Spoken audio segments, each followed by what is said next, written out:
Беле кетсек, мыйзамга ылайык референдумду өткөрүү боюнча бардык каалоочулар үгүт жүргүзүүгө укуктуу, бирок дал ушул үгүт иштерин жүргүзүүдө көбүнчө кандай мыйзам бузуулар катталат? Эгер укук бузган тараптарга кандайча чара көрүлүшү керектиги тууралуу кесиптешим Таза шайлоо ассоциациясынын мурдагы жетекчиси Айнура Усупбекова менен баарлашып келди. Келе жаткан жергиликтүү шайлоолор 11 декабрда өтө турган болду. Азыркы убакта бул деле канча бир активдүү биздин жарандарыбыз мындай талкууда болуп атат, ишмердигилерини да таасир тийип атат. Ошондуктан менин оюмча ар бир жараныбыз ошол өзүнүн жергиликтүү кеңешин түзүүгө мындай милдеттүү деп ойлойбуз да. Андан тышкары өзүңүздөр билесиздер, парламенттик шайлоодо бир канча бир мүмкүнчүлүк түзүлдү биздин жарандарыбызга, шайлоочуларга биометрикалык каттоо системасын киргизилди. Анан кийин баягы вброско каршы, фальсификацияга каршы урналар, электрондук урналар, ошолордун баары киргизилгенден кийин деле эң бир чоң көйгөй чыгып кетти да. Бизде добуш сатып алуу деген ушундай бир проблема болуп калды. Бул негизи эки тараптан десе болот.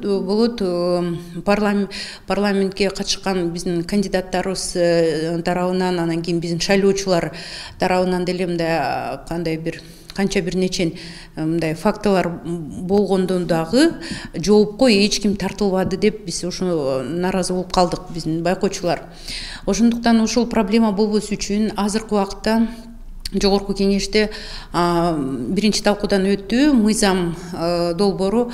Ошол мыйзам долбоору болсо баягы добуш сатып алууга тоскоолдук жасаган канча бир мындай мүмкүнчүлүктү түзүп атат да. Биринчиден, укук коргоо органдар тарабынан азыр ошол мыйзам долбоору өтүп калса, анда кандидаттарга, анан кийин ошол алардын жакын туугандарына же мүчөлөрүнө, иш кылып тиешеси бар кишиге административдик жана жаза эме болот да, кандай кылмыш иш козгосо болот. Мурун частный обвинениеда болчу да, азыркы убакытта закон боюнча эгерде ошол мыйзам долбоорун кабыл алса, анда частный публичныйга өтүп калса, факт боюнча козгоп калышат да укук коргоо органдар. Ошондуктан биздин оюбузча бул кандай бир жакшы кадам жасалды деп ойлойбуз. Кандай чаралар көргүзүлөт? Азыркы убакта мына борбордук шайлоо комиссия өзүнүн комиссиянын мүчөлөрү, андан тышкары баягы жергиликтүү бийликтин өкүлдөрү, андан кийин азыркы убакта бүт чоң информационный компонент башталат деп ойлойбуз, жүргүзүлөт деп. Ошол убакта баягы добуш сатууга мен катышпайм деген кампания жүргүзүлүп атпайбы? Ар бир жараныбыз ошону билиш керек. Эгерде добуш сатып алууга дагы бирөө муктаждык жасаса же өзү ушинтип алса, ошондо кылмыш иш козголот деп ойлойбуз да.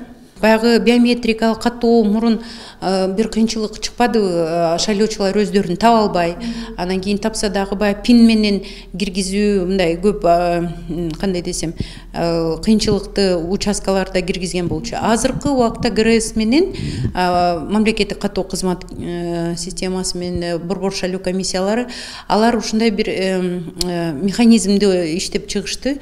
Баягы биздин жарандарыбыз, шайлоочулар өздөрүн келип тез арада тизмеди таба турган болуп калышты да.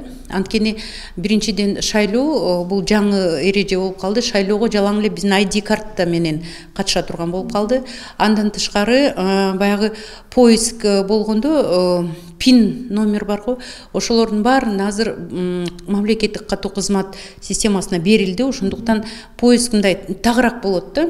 Бирок азыркы убакта шайлоо тизмеси ачык.